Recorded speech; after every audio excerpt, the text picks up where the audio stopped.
Gracias a todos por acercarse. En este momento tan especial, en donde venimos a recordar a Raúl. Y hoy venía pensando, cuando venía para acá, de qué manera recordarlo, qué se puede decir de Raúl que no se haya dicho. Hemos venido tantas veces a este monumento, que por ahí lo vi a Cacho, que nos ha regalado en esta plaza, y haciendo referencia a lo que decía Patricia de la militancia juvenil, cuando me tocó ser presidente de la Juventud Radical, todas las seccionales las terminamos acá, al pie de este monumento. Así que me trae enormes recuerdos. Obviamente que venimos a recordar un día triste, un fallecimiento de Raúl, y como le pasó a Patricia, que a cada uno nos afectó. Yo recuerdo puntualmente ese día, qué estaba haciendo ese día y en dónde estaba. En mi caso, me acuerdo, yo vivía en la ciudad de Necochea, venía a apoyar la candidatura de una mujer que iba a ser candidata a intendenta en aquella época, donde hoy parece que los derechos que van ganando las mujeres, derechos que son de ellas, que están recuperando el terreno perdido, bueno, Raúl lo había hecho mucho antes. Y recuerdo que, bueno, la llegada de Raúl a Necochea era un acontecimiento extraordinario. Me acuerdo del Club Jorge Newbery con enormes tablones y un almuerzo a la canasta. Y recuerdo también que había una cola interminable para saludarlo y para conocerlo. Y cuando me tocó el turno a mí, tenía apenas 8 o 9 años, lo saludo, lo conozco, le doy un beso, y un hombre me dice: ¿no tenés un papelito para que te firme un autógrafo? Y no tenía nada. ¿Y cuál era el recuerdo que me iba a quedar? Y como en esa época, hoy parece raro, pero en esa época yo fui con corbata. Tenía 8 o 9 años y probablemente mis viejos me hayan puesto la mejor picha que tenía, y eso incluía una corbata. Así que tengo el autógrafo de Raúl en esa corbata, y un acto que me llena de emoción recordarlo, porque me acuerdo que me dijo: vení, nene, me sentó en la falda como si fuese mi abuelo y nos sacamos una foto. Esa foto también la conservo, así que es un recuerdo que quería compartir con ustedes, pero me parece que lo que tenemos que hacer es pasar a la acción, y ese legado de Raúl, que probablemente sea, coincidirán conmigo, el último o uno de los últimos políticos con los que permanece en el inconsciente colectivo de todos, de radicales, de afiliados, de no afiliados, de peronistas, de conservadores, como uno de los últimos políticos sanos, honestos. Bueno, nosotros hoy tenemos el deber de pasar del recuerdo a la acción. Le tenemos que devolver a la dirigencia política la transparencia, que la gente vuelva a creer en nosotros, que el ciudadano vuelva a creer en nosotros. Yo la verdad que no me siento igual. No, cuando dicen que todos los políticos son corruptos y son todos chorros, y ustedes lo escucharán día a día cuando visitamos a los vecinos, son todos iguales. No, la verdad que no. Yo no me siento igual a todos aquellos que usan la política para fomentar su propio beneficio. No, la verdad que no. Y todos los militantes del radicalismo tenemos que hacer eso. Tenemos que salir a defender las banderas de Raúl, devolverle la honestidad a la política. En el día a día, como dice Julio Ruiz, ser radical es un modo de vida. Tenemos que volver a fomentar eso y que la gente vuelva a creer en nosotros, para generar esa esperanza colectiva que fue en el 83, como decía Patricia, y como hoy lo trae a colación Facundo Manes, uno de los referentes del radicalismo, que tenemos que tener un sueño colectivo. Bueno, nosotros debemos, desde nuestro lugarcito, del lugar que nos toca, en nuestra profesión, tenemos que devolverle la dignidad a la política. No es fácil venir a un acto a respetar y homenajear al maestro. No es fácil. Me ha tocado muchas veces hacer uso de la palabra, o quizás no tantas, pero hoy es un día especial en el cual, invitado por Daniel Salazar, presidente del comité, y habiéndolo charlado con mi amigo de la política, Juan Carlos Morán, me hicieron llegar esta invitación para venir a hablarle al maestro. Y recién decía el joven que él recordaba su primer día. Mi primer día fue en 1972 con 17 años. Así entraba de adherente a la Unión Cívica Radical, un martes y jueves, porque Renovación y Cambio se reunía martes y jueves y Línea Nacional lunes, miércoles y viernes, las internas de nuestro partido, pero unidos en las convicciones también de nuestro partido. Y ahí pude conocer los principios básicos del andar de un hombre que había empezado como concejal en su ciudad, que fue presidente del Comité Provincia, diputado nacional, presidente de bloque, y así todo, cuando tenía todo el andarivel concebido por todo el partido para seguir creciendo en la ola, armó un lineamiento interno, una interpretación de la Unión Cívica Radical distinta, porque cuando hablamos de líneas internas, él siempre decía, no venimos a líneas internas nada más que para un desafío electoral. Es una distinta interpretación de los principios y las bases del partido, allá ancladas en el gran tribuno don Leandro y ancladas en el gran hombre que luchó contra el régimen don Hipólito y en la humildad y la bondad de don Arturo Illia. Eso era Raúl Alfonsín. Podríamos decir que era la síntesis de los tres en esos años 70.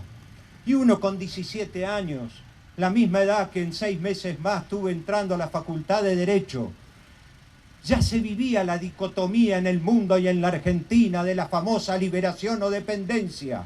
Y uno con la sangre que le hervía y venía de un proceso militar, quería esa revolución evolutiva para la sociedad, pero él nos decía, alto, hay un límite, y ese límite es la violencia. Y nos enseñó a caminar con una mano en la democracia y con la otra en la república. Y así fue la Juventud Radical, y así fue la Franja Morada. Y cuando vino el gran desastre en la República Argentina, seguíamos luchando y debatiendo a los efectos de la continuidad democrática. Y hay que reconocerlo, que en los pasillos del Congreso caminaba Raúl, pero también caminaba don Ricardo. Los dos estaban luchando por la pacificación del país y no romper la República. Y vino el desastre. Los años pasaron para don Ricardo y Raúl fue creciendo en su intelecto y en su filosofía de vida y en su comprensión política de la gran apertura que debía tener el partido.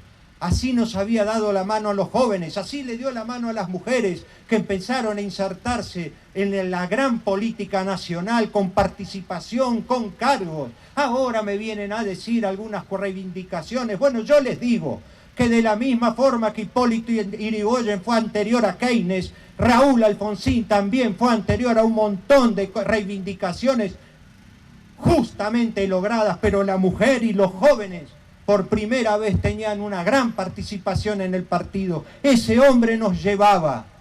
Y cuando vino el desastre también se puso a la cabeza con los habeas corpus, también integrando la CONADEP, también representando a cuánta persona se había encarcelado y no se sabía dónde estaba. A la cabeza estaba Alfonsín. Y cuando vino el desastre de Malvinas, con una gran visión geopolítica y una gran visión del desastre que se auguraba, porque tanto los militares como la primer ministro de Inglaterra debían conservar el estatus de poder porque electoralmente ya no tenían consenso, le dijo a la sociedad, no es posible geopolíticamente, no nos lo van a permitir, es mandar a nuestros hijos a la muerte. Y ahí fue y estuvo a la cabeza, repudiado por mucha gente. Hasta gente del partido decía, ¿cómo va a decir esto? A la postre, por la muerte de esos chicos se abrió el camino de la posibilidad de la democracia, de esos hombres, porque ellos no quieren que se los llamen chicos, y tienen razón. Y este hombre, con todos sus amigos de ese movimiento nacional de renovación y cambio, y con algunos jóvenes que hoy ya peinan canas, y no hay que olvidarlos. Jamás he dado calificativos de ninguno de ellos y de ninguna persona del partido, porque los he conocido. Nosiglia, Rodríguez, Freddy Storani, el Changuy Cases, Chirola Laferrier, muchachos de 20 y pico de años, de 30 años, que salieron con él al derrotero de una campaña y de una propuesta nueva para la Argentina, donde la paz era el principio angular de este hombre, pero llevaba también en sus bolsillos la igualdad y la libertad. ¿Quién era este hombre? El maestro, la síntesis. Con la vida en la mano empezó a caminar la República y nos dijo a los argentinos: es posible salir, hay que respetar determinados niveles de valores culturales, de valores éticos, pero también con la mano dura serán juzgados los responsables y los culpables que nos llevaron al genocidio del Estado y al terrorismo del Estado. Y no les tembló la mano. Y fuimos a los juicios de las juntas, no como el partido opositor que iba a refrendar y ratificar la autoamnistía que había firmado Viñone. Vamos a llamar las cosas por su nombre. Ese mismo estrato quedó en la realidad política del gobierno de don Raúl, de la misma forma que esa patria contratista, de la misma forma que un Estado hiperinflado. Aerolíneas Argentinas, ya que últimamente están hablando tanto del ejemplo, en el año 83-84 era la aerolínea del mundo con mayor recursos humanos asignados por avión. ¿Cómo no iba a ser deficitaria? Igualmente, don Raúl se hizo cargo del gobierno. ¿Con quién? Con viejos funcionarios de la época de don Arturo, que habían tenido la posibilidad en los pocos momentos de la democracia en la Argentina de poder desarrollar la actividad en el Estado. Y estos jóvenes que se hacían cargo con 20 y pico, 30 y pico de años del país, no solo ellos, en los municipios, en las provincias, no era fácil, teniendo a la patria contratista, teniendo a las Fuerzas Armadas en contra, una iglesia que no entendía lo que era la pacificación en términos de su 50%, unos sindicatos totalmente comprometidos con las mafias electorales.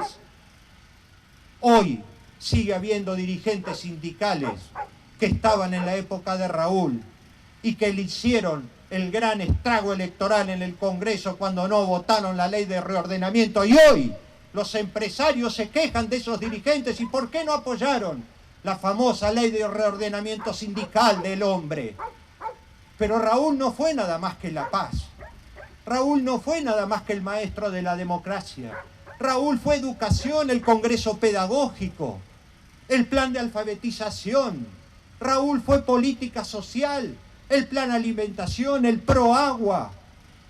Raúl fue política internacional, el Grupo de los 7, el Mercosur. Raúl fue también política de salud, redistribuyendo la administración y dando uno de los porcentajes más altos de la salud. Pero Raúl también fue modernidad, a través de la ciencia y la tecnología, creándose los primeros niveles de comunicación que iban más allá del país. Pero Raúl también fue política internacional, con la autodeterminación de los pueblos. Él jamás le hubiese dicho a una potencia: le abrimos la puerta para que entre en América Latina. Jamás lo hubiese hecho. Hay cosas que no hizo. No fue corrupto. Hay cosas que no hizo. No se enriqueció. Hay cosas que no hizo. No rifó sus convicciones. Hay cosas que no hizo. No dejó de respetar nunca el principio de libertad y de igualdad. Hay cosas que no hizo. Nunca vendió a la patria. Hay cosas que no hizo. Nunca fue un traidor a la República Argentina. Esto es lo que nosotros debemos llevar acá.